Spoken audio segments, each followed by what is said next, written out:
So here I am, driving home, listening to the radio, singing.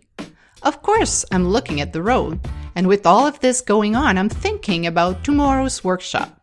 Is this multitasking? Uh-oh, traffic is slowing down ahead. Is that fire I smell? Out are the radio listening, singing, and wondering thoughts about work.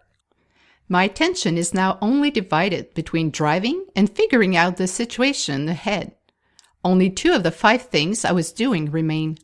Is this still multitasking? Weren't we told multitasking was impossible? Recent research shows the brain has an ability to manage a few tasks at the same time as long as they don't interfere with one another. But when the tasks require greater attention, either because they are new, complex, or using the same channels, it becomes difficult or even impossible to manage efficiently.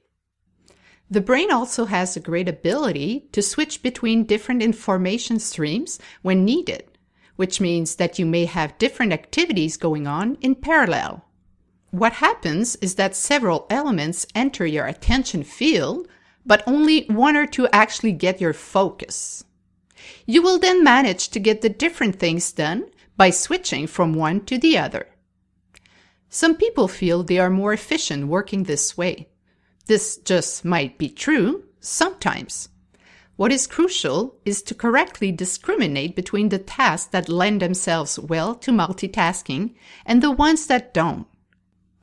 Could this be different from one person to the other? What's more, the temptations to multitask brought on by technology are countless. Emailing, text messaging, searching the web, tweeting, updating your status, checking your friend's status, the list goes on and on.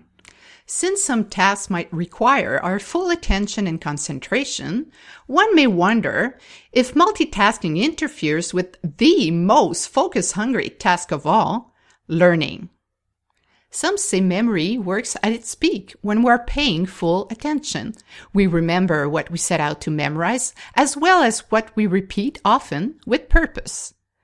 At some point, the latter will become an automatism.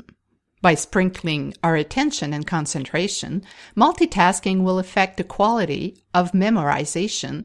That's a fact.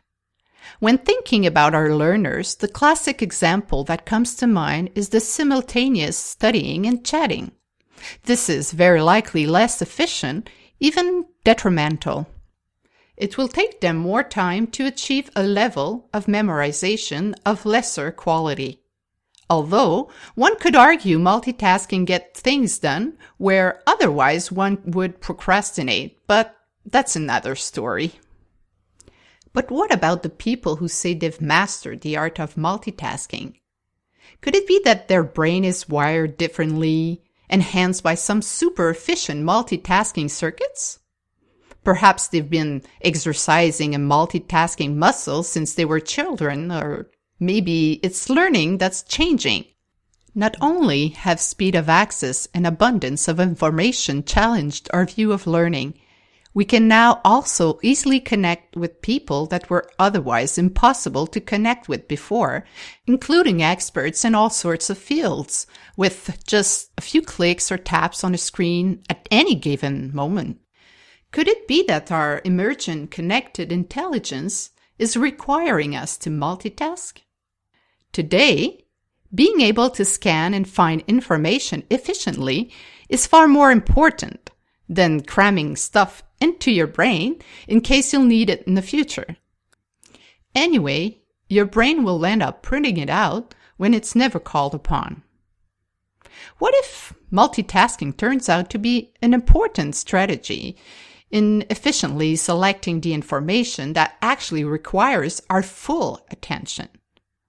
The beauty of the brain lies in its plasticity, this ability to rewire itself in response to experience. Do you think the brain of the digital native will be wired differently? There's lots more to say, of course. This is a conversation starter. What's your view of multitasking? I encourage you to create an artistic depiction, mathematical model, or other representation of multitasking. Are these concepts part of it?